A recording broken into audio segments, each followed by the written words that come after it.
If you have ever traveled through the dusty roads of Ajay village, you would have heard whispers, soft, hungry whispers, about a woman whose cooking pots ruled the entire community. Her name was Iya Aduni, but everyone called her Mama Amala, the queen of the swallow that could wake the dead. But let me tell you a truth most people ignore.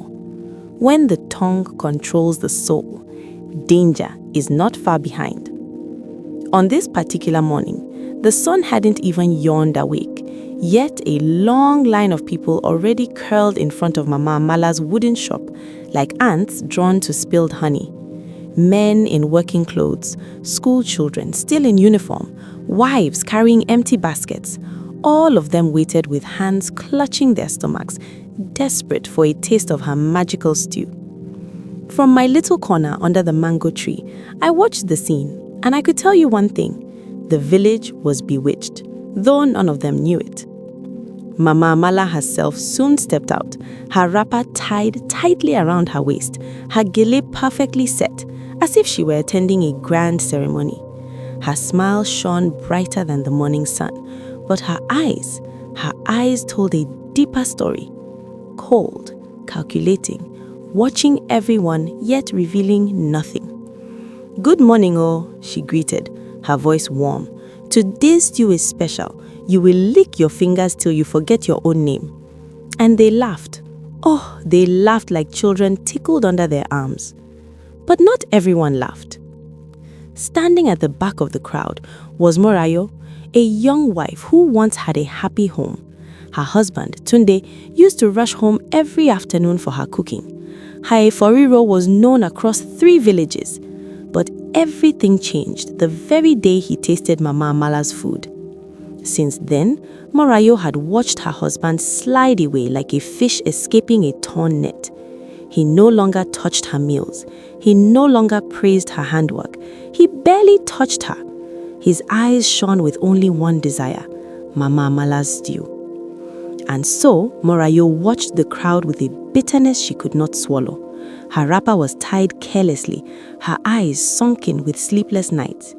Every day she came here, not to buy, but to observe, to understand, to catch the secret behind this woman who had stolen her husband's affection. And as I watched both women, the one worshipped by the crowd and the one drowning in silent misery, I knew that the gods had started turning their gaze toward Ajay village. Something was coming, and it would shake all things that stood on false glory. As Mama Amala opened her door fully, the smell of her stew drifted into the air. The aroma alone was enough to make a fasting man betray his vows. People pushed, elbowed one another, some nearly falling over themselves just to be first. While she served steaming plates of amala dipped in thick, glossy stew, something strange happened.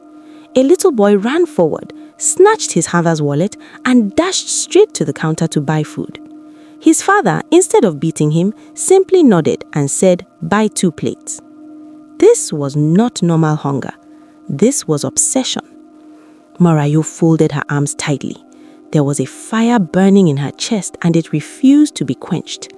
"I must uncover this secret," she muttered, her voice trembling. "No food in this world can be this sweet unless something else is inside."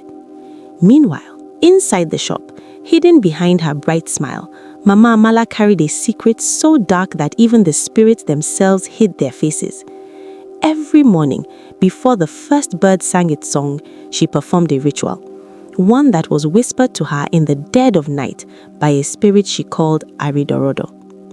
And the spirit had given her a single instruction: add from your body, that your fame may rise and theirs may fall. But no one knew this. Not the customers who praised her, not the husbands who abandoned their homes, not the children who stole from their parents, only the spirits who fed on their glory. As the queue grew longer, Mama Amala's pot never seemed to finish. The more people ate, the more she prospered. New clothes, gold earrings dangling from her ears, a new signboard, plans to open a second branch in the next village. Yet, the more she rose, the more the village sank. Businesses failed, marriages cracked, children became disobedient, and still they ate from her pot.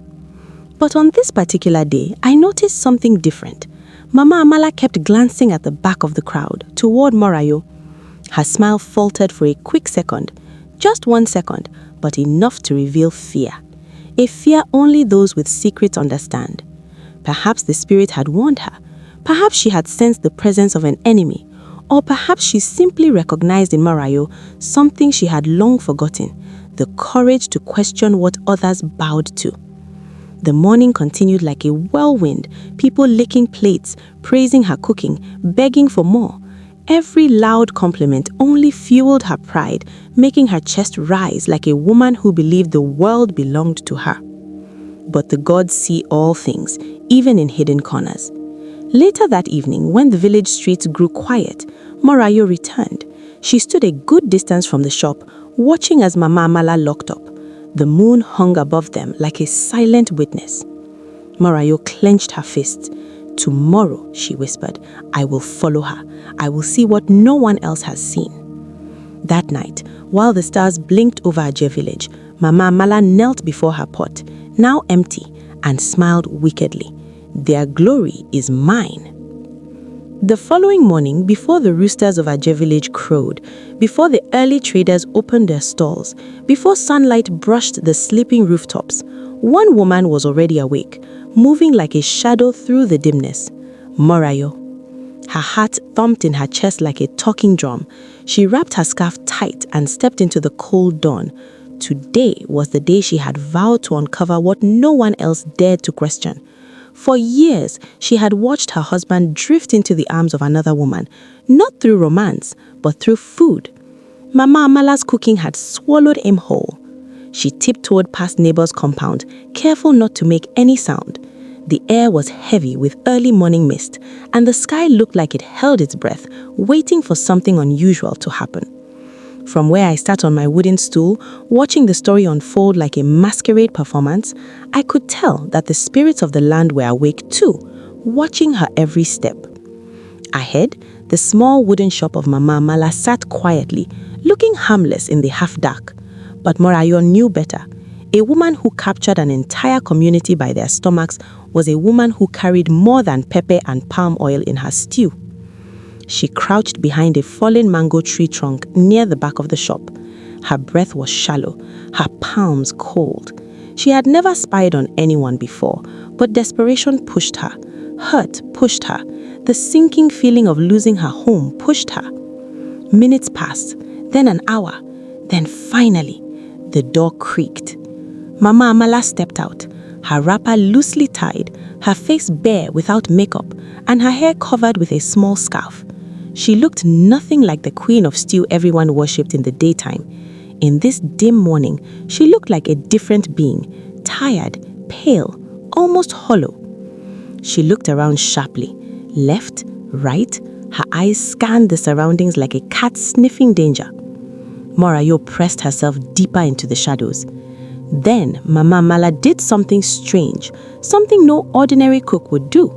She walked to a small clay pot hidden behind the shop, a pot Morayo had never seen before, a pot no one else in the village knew existed. Mama Amala knelt before it and whispered. Morayo's eyes widened. Who was she speaking to?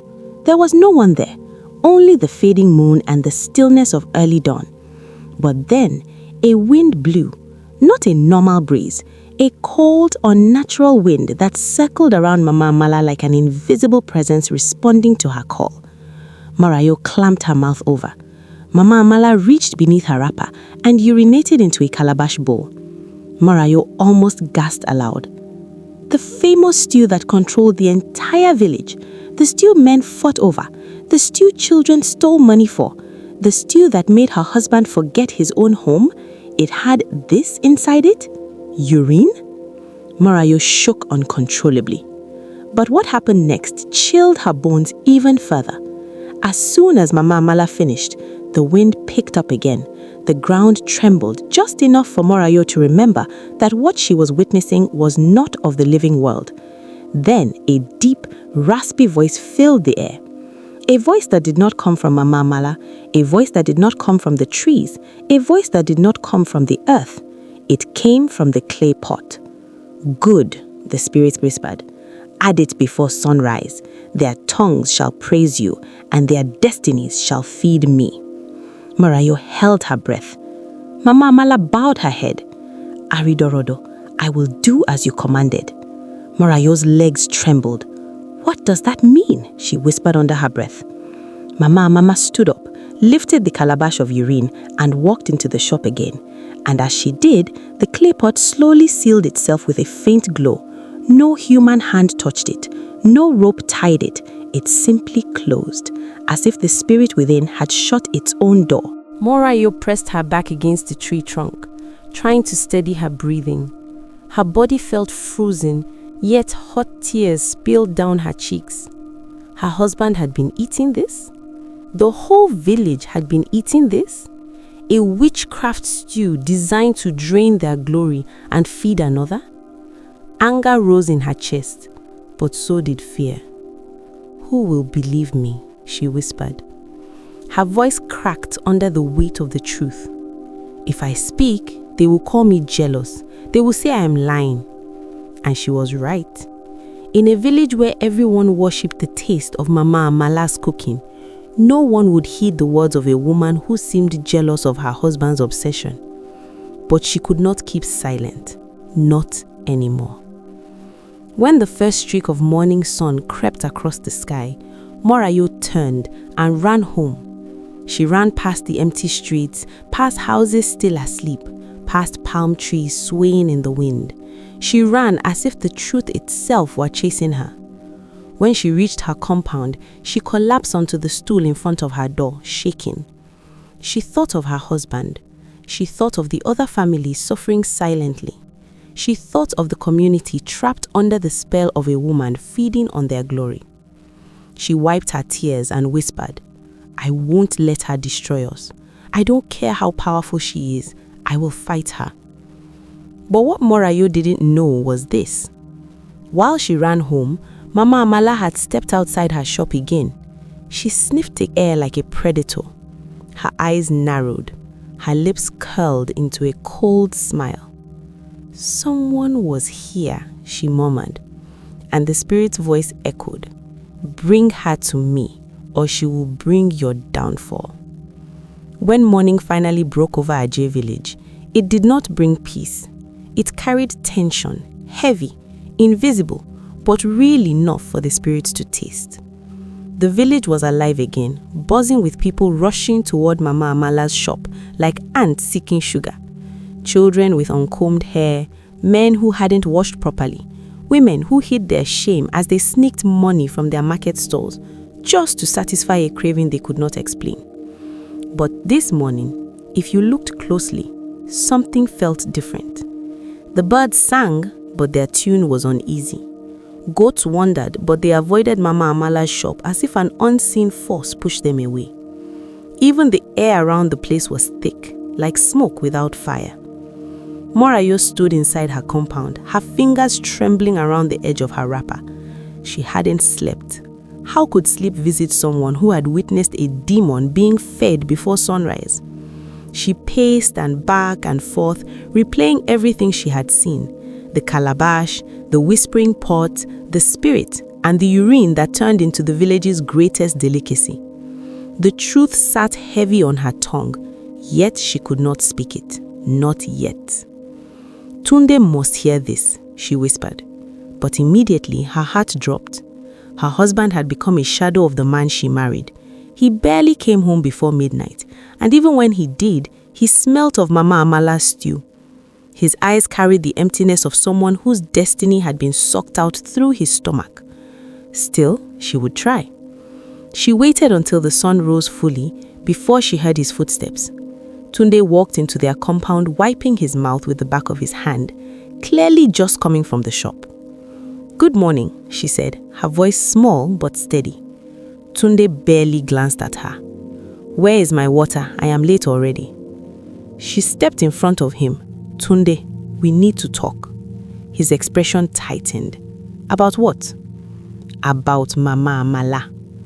The moment the name left her lips, Tunde's eyes changed. The softness vanished, the warmth evaporated.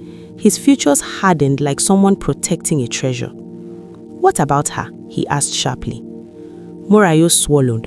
"Tunde, listen to me. There is something wrong with her food, very wrong." He frowned. "Morayo, don't start." "Yesterday," she began, but he cut her off. "Is this jealousy again? I told you, her food is simply better than yours. Why is that hard for you to accept?" Morayo's heart cracked, but she stood her ground. "Tunde, listen to me. I saw something early this morning, before anyone woke up." Tunde's tone grew cold. "You are spying on her?"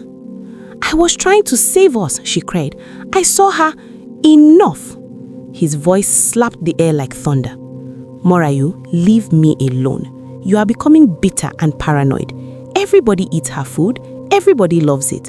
Are you saying the whole village is stupid?" She stared at him. "Yes," she said quietly, "stupid and bewitched." Tunde's nostrils flared. He pushed past her and stormed out of the compound. Morayo sank to the ground, tears sliding down her cheeks. She had lost him, not to another woman, but to a pot. But she did not know that she wasn't the only one crying that morning. Across the village, in her newly repainted shop, Mama Amala sat alone after serving the first batch of customers. Her sweat dripped down her back even though the morning was cool. Her hands shook as she stirred her pot. That whisper from the spirit still rang in her ears. She must not escape. She must not speak. She hated how her heart pounded at the thought of Morayo. The woman knew too much. She had seen what was forbidden. The spirit had warned her. The pot had trembled. Something had shifted. She paced her shop, her feet restless. Her glory had grown, yes. Customers filled her shop like worshippers at a shrine. But the responsibility of pleasing the spirit was beginning to crush her. Missing one ritual meant losing everything. The fame, the money, the respect, the power. Her fear turned to anger, hot, sharp, poisonous. How dare she spy on me? How dare she look for what is not her business? The spirit answered from the clay pot, its voice soft but deadly. "Bring her tonight. Her silence must be sealed." Mama Amala froze. "Tonight?" "Tonight," the spirit echoed, "or your own downfall will begin." Mama Amala shivered. Across the village, Morayo was still seated on the floor, wiping her tears, unaware that the danger creeping toward her had already left its hiding place. As the sun climbed higher, the villagers continued eating, laughing, praising Mama Amala, each bite of stew deepening their bondage. But under the surface, the first crack had formed. One woman now knew the truth. One woman had seen behind the mask. One woman held the thread that could unravel everything. And the spirit controlling Mama Amala would not let that thread stay loose for long. By the evening, the entire village would feel the shift. For the night coming toward Ajay village was not an ordinary night. Night in Ajay village usually carried a gentle calm. Soft breezes, quiet murmurs, the distant hum of crickets. But on this night, the air was heavy, thick, almost watchful. Even the moon hid behind a veil of clouds, as if refusing to witness what was about to unfold. Morayo sat inside her room, hugging her knees to her chest. Her kerosene lamp flickered weakly, casting trembling shadows on the walls. She had spent the entire day thinking of ways to expose Mama Amala without sounding like a madwoman, but every plan dissolved in fear. Who would believe her? Who would dare stand against the most beloved woman in the community? But she could not keep silent. Not anymore. Yet, despite her fear, something stronger grew within her. Determination. "I will not keep quiet," she murmured. "Not when she is destroying our families." Outside, the wind blew suddenly and slammed the window open. Morayo jolted. Her heart thumped loudly. Something felt wrong. Terribly wrong. Little did she know, the danger moving toward her had already left its hiding place. Across the village, Mama Amala wrapped her dark shawl tightly around her shoulders. Her eyes glowed with a strange intensity, and her steps were softer than those of a cat. She moved with purpose, guided not by her own desire now, but by the voice whispering inside her head. Tonight, bring her. Do not fail. She hated the sound of the spirit's voice, but she feared its wrath even more.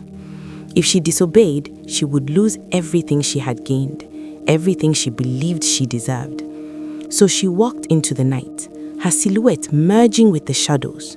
With each step she took, the wind grew colder. Back in Morayo's house, Morayo tried to sleep, but her mind refused to rest. She replayed her husband's harsh words again and again. It felt like someone had stabbed her with a hot knife. But her sorrow was interrupted by something strange. A soft scratching sound at her window. Morayo froze. Her breath hitched. She slowly turned toward the window. Nothing was there, just darkness. Then the sound came again, louder this time. "Who is there?" Morayo whispered, her voice shaking. Then silence. Then a soft tapping. Tap, tap, tap. Morayo's heart raced. She stood slowly, stepping backward as the tapping continued, rhythmic and persistent. Tap, tap, tap. Suddenly, a voice, her husband's voice, called from outside the door.